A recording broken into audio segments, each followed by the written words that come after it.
برادران اسلام، رمضان کے مہینے میں ہم داخل ہوا چاہتے ہیں۔ یہ وہ مہینہ ہے کہ جس کے تعلق سے اللہ رب العالمین کا ارشاد ہے، یا ایھا الذین آمنوا کتب علیکم الصیام کما کتب علی الذین من قبلکم لعلکم تتقون، کہ رمضان کی سب سے اہم ترین عبادت وہ روزہ ہے، صیام۔ اللہ کے رسول صلی اللہ علیہ وسلم فرماتے ہیں کہ اسلام کے 5 ارکان ہیں، بنی الاسلام علی 5 ارکان، جس میں سے ایک ہے رمضان کے روزے رہنا۔ اب یہ کن لوگوں پر فرض ہے؟ یا ایھا الذین آمنوا، ایمان والوں پر فرض ہے۔ اگر کوئی کافر روزہ رہتا ہے تو اس کا روزہ اللہ رب العالمین قبول نہیں کرتے۔ مکلف پر فرض ہے، مکلف یعنی کہ بالغ و عاقل رہنا ہے۔ عقل مند، اگر ایک مجنون، اس کے اوپر تو وہ مرفوع القلم ہے، اس کے اوپر روزے نہیں ہیں۔ بالغ کا مطلب یہ ہے کہ وہ جوان ہو چکا، ایک عمر بتائی گئی 15 سال، ایک نشانی۔ دوسری نشانی احتلام ہو جائے، منی نکلنا شروع ہو جائے، یا شرمگاہ کے پاس سخت بال آنا شروع ہو جائے، یا لڑکی ہے تو حیض آنا شروع ہو جائے۔ اگر بچے ہیں، کیا وہ روزہ نہیں رکھ سکتے؟ رکھ سکتے ہیں، فرض نہیں ہے، رکھ سکتے ہیں، عادت ڈالی جا سکتی ہے، جیسا کہ نماز کے لیے بچوں کو بھی عادت ڈالی جاتی ہے، 7 سال سے 10 سال میں سختی کی جاتی ہے۔ ہم دیکھتے ہیں کہ صحابیات اپنے بچوں کو بھی روزہ رکھایا کرتی تھی، اور ان کو بہلانے کے لیے گڑی جو ہے بنا کر دے دیا کرتی، کھلونے دے دیا کرتے تھے۔ تو بچوں کو بھی ترغیب کے طور پہ بچے خواہش کریں کہ ہم روزہ رکھنا چاہتے ہیں تو ماں باپ ان کو روزہ رکھا سکتے ہیں، ماں باپ کو ثواب ملتا ہے اس کا، اور انعام بھی رکھ سکتے ہیں کہ اگر کوئی روزے 10 روزے رکھے ہم ان کو انعام دیں گے، اس طرح، تاکہ ابھی سے اگر ان کی پرورش اس طرح سے ہو کہ روزے رہتے رہے، نمازیں پڑھتے رہے، تو بالغ ہونے کے بعد بھی وہ کنٹینیو کر لے سکتے ہیں، سہولت ہو سکتی ہے۔ تیسری شرط یہ ہے کہ قادر ہو۔ رمضان کے روزے قادر پر فرض ہے۔ قادر کا مطلب کوئی عجز نہ ہو اس کے اوپر، یعنی کہ اتنا زیادہ بوڑھا ہو گیا ہے کہ اس کے ہڈیوں میں بھی طاقت نہیں ہے، وہ کمزور ہو چکا ہے، ضعف کی وجہ سے، ضعیفی کی وجہ سے کمزور ہو چکا ہے۔ اللہ رب العالمین نے ان لوگوں پر بھی روزے فرض نہیں کیے۔ اب وہ چاہے تو کیا کر سکتے ہیں؟ اس کے بدلے فدیہ دے دیں۔ اسی طرح مریض ہے، ان لوگوں پر بھی، تو جو قادر ہیں انہی لوگوں پر فرض کیے گئے ہیں۔ قادر جو نہیں ہے، مریض ہے یا ضعیف ہو چکے ہیں، تو وہ لوگ اس سے مستثنیٰ ہیں۔ اسی طرح مقیم پر فرض ہے، مسافر پر فرض نہیں ہے۔ سفر کی حالت میں جو نکل چکے ہیں، کیونکہ پہلے تو بہت ہی مشقت طلب ہوا کرتے تھے سفر۔ اب دیکھیے ساری دنیا بھی پھرنا ہے تو ہم چند گھنٹوں میں پہنچ جاتے ہیں آج کے دن میں، لیکن پہلے بہت ہی مشقت بھرا ہوا کرتا تھا سفر۔ لیکن آج بھی وہی رخصت ہے، اگر تمہارا سفر کتنا ہی آسان کیوں نہ ہو، تمہیں اجازت دی گئی ہے کہ تم روزے نہیں رہنا چاہتے ہو تو مت رہو سفر کی حالت میں۔ مقیم پر ہی فرض ہے، سفر کی حالت میں فرض نہیں کیے گئے، وہ بعد میں قضا کرے۔ اور اسی طرح عورت اگر حیض و نفاس میں ہے تو اس پر بھی روزے فرض نہیں ہیں۔ جو مریض ہے، 2 ٹائپ کے مریض ہوتے ہیں۔ ایک وہ مریض ہوتے ہیں جو اب ان کے اپنے مرض سے شفا کی کوئی امید ہی نہیں ہے، تو وہ کیا کریں گے؟ فدیہ دے دیں۔ اور ایک مرض ہوتا ہے کہ آج ہے کل ختم ہو جا سکتا ہے، دوائیاں چل رہی ہیں، آج مرض ہے کل چلے جائے گا، تو وہ لوگ کیا کریں گے؟ آج مرض ہے کل مرض ہے تو یہ 2 دن کے چھوڑ دیں گے، صحیح ہونے کے بعد وہ کنٹینیو کرنے کے بعد رمضان کے بعد اس کا قضا کریں گے۔ جو ہمیشہ مرض میں مبتلا رہیں گے یا ایسے ضعیف ہیں جو ہمیشہ اب نہیں رہ سکتے، تو ان لوگوں کے لیے فدیہ ہے۔ اب فدیہ کیا ہے؟ فدیہ یہ بتایا گیا ہے کہ ہر روزے کے بدلے 1 مسکین کو کھانا کھلائیں۔ انس رضی اللہ عنہ کیا کرتے تھے جب وہ ضعیف ہو گئے تھے، بہت زیادہ ضعیف ہو گئے تھے، روزے رکھنے کی استطاعت نہیں تھی اور وہ عاجز میں آ گئے تھے، تو وہ کیا کرتے تھے؟ کھانا پکاتے تھے گھر میں اور 30 مسکینوں کو بلا کر کھانا کھلا دیتے تھے۔ 30 روزوں کا وہ کیا ہو گیا؟ فدیہ ہو گیا۔ تو اس طرح کر سکتے ہیں آپ، یا کھانا نہیں کھلانا چاہ رہے ہیں تو آپ کو کہا گیا ہے کہ نصف سا، 1 سا تو ہم کیا ہے صدقہ فطر دیتے ہیں، اس کا نصف، آدھا کیا ہے؟ 1.25 کلو، 1.25 کلو ایک آدمی کے بدلے میں فدیہ یہ ہے کہ 1.25 کلو اناج، اب وہ چاول ہے یا آٹا ہے، یہ دونوں چیزوں میں سے یا کچھ بھی آپ دے رہے ہیں، کھجور دے رہے ہیں تو 1.25 کلو کھجور ایک روزے کے بدلے، دال دے رہے ہیں تو 1.25 کلو، کوئی بھی چیز آپ کے اوپر یہ ضروری نہیں ہے کہ چاول کے ساتھ آپ تیل بھی دیں، مرچی بھی دیں، پیاز بھی دیں وغیرہ وغیرہ، اس کی ضرورت نہیں ہے، صرف ایک چیز چاول یا آٹا یا جو بھی چیز آپ دے رہے ہیں کھانے کی چیز، وہ ایک چیز 1.25 کلو کی ہے وہ کافی، ایک روزے کے بدلے 1.25 کلو، تو 30 روزوں کے کتنے ہوتے ہیں اس حساب سے آپ 1.25 کلو کے حساب سے دے دیں تو یہ کافی ہو جائے گا، یہ اس کے لیے بیان کیا گیا۔ اب دیکھیے ایک مسئلہ آتا ہے کہ جو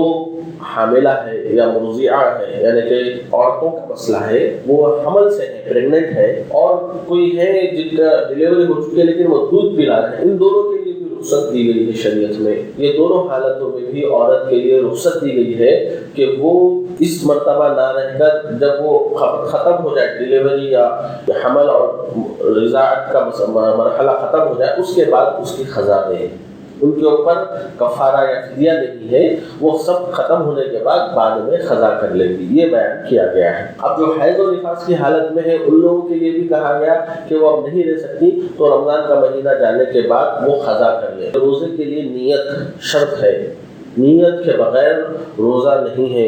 حدیث میں آتا ہے اللہ کے رسول صلی اللہ علیہ وسلم فرماتے ہیں من لم یبیت الصیام من اللیل فلا صیام لہ، کہ جس نے روزے کی نیت رات میں نہ کر لی ہو تو اس کا روزہ نہیں، یعنی کہ فجر صادق سے پہلے اس کی نیت نہ کر لی ہو اس کا روزہ ہی نہیں۔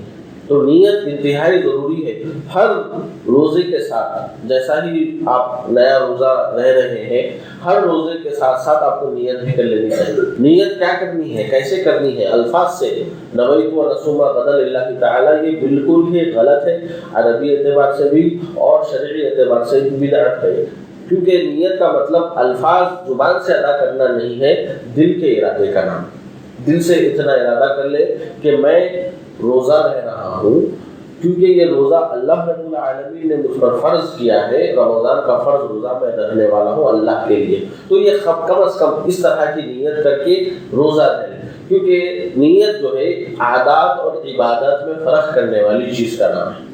اگر آپ ایسے ہی اٹھیں گے اور کھا لیں گے اور سو جائیں گے تو عادت اور عبادات میں فرق کرنے والی چیز، بعض لوگ جو ہے صرف منہ ہاتھ دھو لیتے ہیں لیکن ایک نیت کر کے منہ ہاتھ دھوتا ہے تو وہ وضو ہوتا ہے اور یہ عام چیز ہو جاتی ہے، تو فرق کرنے والی چیز ہے نیت، اس لیے نیت ضروری ہے۔ اپنے روزے کی حفاظت کرنے کی ضرورت ہے کہ بعض افراد جو ہے ایسے کام کر لیتے ہیں جس سے روزہ ٹوٹ جاتا ہے، اور بعض ایسے کام ہے جو وہ کرتے ہیں کہ روزہ نہیں ٹوٹتا لیکن وہ سمجھتے ہیں کہ میرا روزہ ٹوٹ گیا ہے، پریشان ہو جاتے ہیں، تو یہ سمجھنے کی ضرورت ہے۔ تو جن چیزوں سے روزہ ٹوٹتا ہے اگر وہ آپ گنے دیکھیے، سب سے پہلی چیز ہے جماع کرنے سے روزہ ٹوٹ جاتا ہے، اور اس کا بہت بڑا کفارہ سخت ترین کفارہ اس پر بتایا گیا ہے۔ روزے کی حالت میں یعنی کہ سحری کر لینے کے بعد سائرن ہو جاتا ہے، یعنی کہ نماز فجر کا وقت شروع ہو جاتا ہے، تب سے لے کر غروب آفتاب تک آپ روزے کی حالت میں ہیں، اس روزے کی حالت میں جماع نہیں کرنا چاہیے۔ اور اللہ کے رسول علیہ السلام نے کئی چیزوں سے روکا کہ آپ بیوی سے بوس و کنار یعنی کہ بوسہ نہیں دے سکتے، کس نہیں کریں، اور بغل گیر نہ ہو، گلے نہ لگیں۔ یہ کس لیے روکا گیا؟ تاکہ تم اپنے شہوت پہ کنٹرول نہ کر سکو گے اور پھر جماع ہو جائے گا، اس لیے پہلے ہی چیزوں سے روک دیا گیا۔ تو جماع کرتے ہیں تو اس کی سخت سزا بیان کی گئی، اس کے اوپر کفارہ ہے۔ کفارہ کیا ہے؟ سب سے پہلے تو ایک غلام آزاد کریں، اگر کوئی نہیں کر سکتا تو 60 مسلسل روزے رکھیں، ایک روزہ چھوڑ رہے ہیں تو 60 روزے مسلسل رہنے کی سخت سزا دی گئی۔ آپ 4 دن رہ کے ایک دن چھوڑ دیے تو پھر شروع سے کاؤنٹ کریں، ایسا 60 روزے۔ اس کے بعد تیسرا یہ کہہ رہے ہیں، اس میں ترتیب ضروری ہے، تیسری چیز ہے کہ 60 مسکینوں کو کھانا کھلانا۔ آپ دیکھ رہے ہیں ایک روزے کے بدلے صرف ایک مسکین کو کھانا کھلانا ہے فدیے میں، لیکن جو اس طرح کی حرکت کرے گا اس کے لیے ایک روزے کے بدلے 60 مسکینوں کو کھانا کھلانا پڑے گا ایک روزے کے بدلے۔ تو ان تینوں میں سے آپ جو چاہیں وہ نہیں کر سکتے، ترتیب ہے اس کے اندر، ترتیب واجب ہے اس کے اندر۔ اب ان تینوں چیزوں کی استطاعت نہیں ہے تو وہ کیا کریں؟ جیسا کہ حدیث میں آتا ہے، ایک صحابی نبی صلی اللہ علیہ وسلم کی خدمت میں حاضر ہوتے ہیں اور کہتے ہیں اللہ کے رسول میں ہلاک ہو گیا۔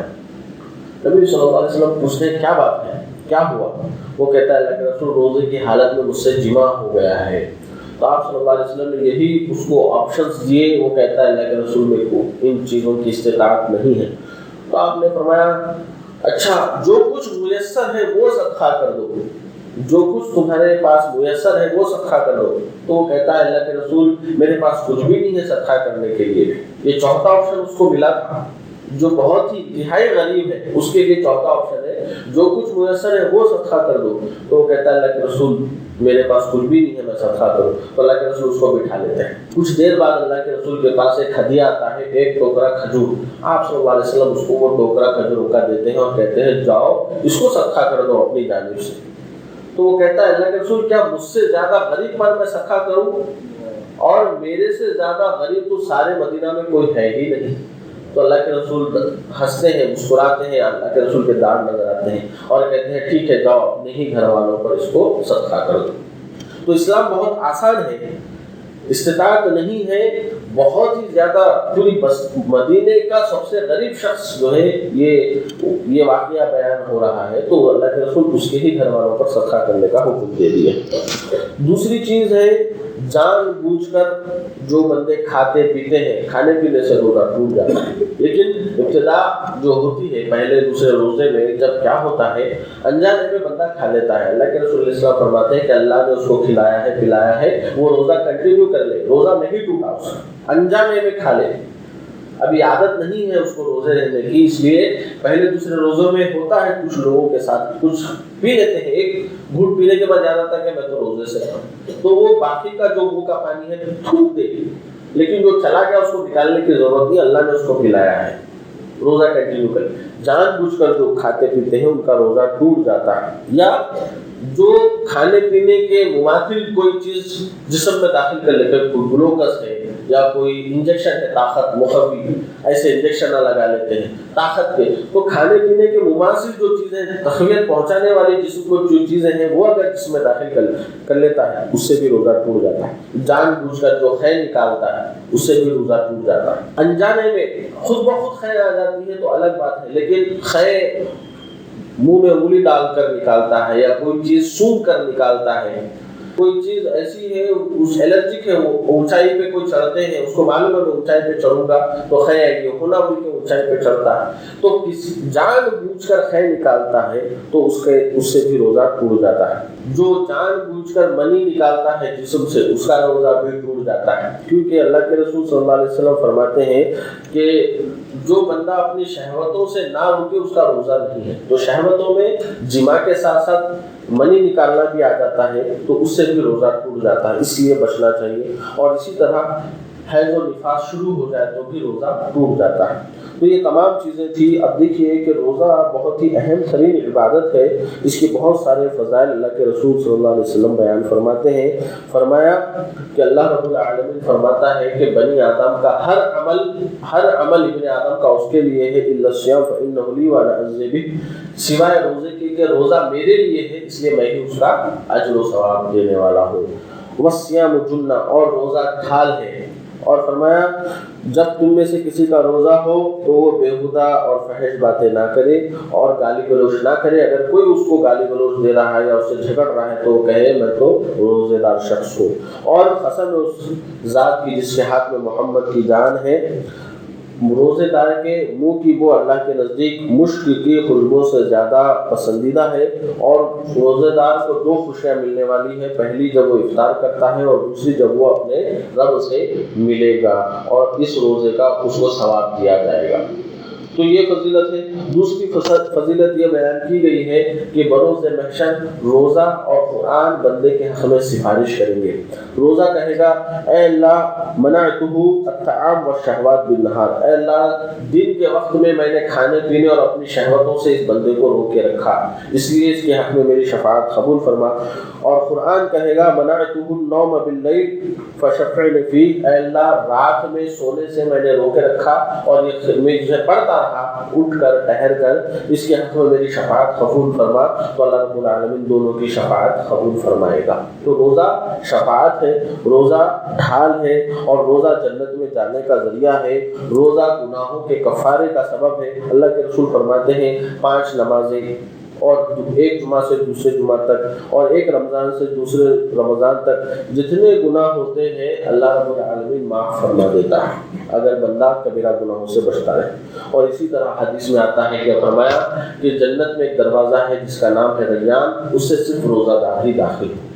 روزے کی بڑی فضیلت ہے، ابھی بس نہیں ہوئی ہے، بہت فضیلتیں ہیں، بہت فضیلتیں ہیں، لیکن یاد رکھیں جو جان بوجھ کر روزہ نہیں رکھتے ان کے لیے بھی سخت وعیدیں ہیں۔ اللہ کے رسول علیہ السلام نے بتایا کہ میں نے دیکھا کہ الٹا لٹکایا گیا ہے کچھ لوگوں کو اور ان کے جبڑے چیرے جا رہے ہیں اور خون ٹپک رہا ہے۔ میں نے پوچھا یہ کون لوگ ہیں؟ تو بتایا کہ یہ روزہ خور ہیں جن کا انجام یہ ہوگا۔ ہم دعا کرتے ہیں رب العالمین سے کہ اللہ رب العالمین جو مہینہ رمضان کا آ رہا ہے اس میں کما کہو عبادات بجا لانے کی توفیق عنایت فرمائے۔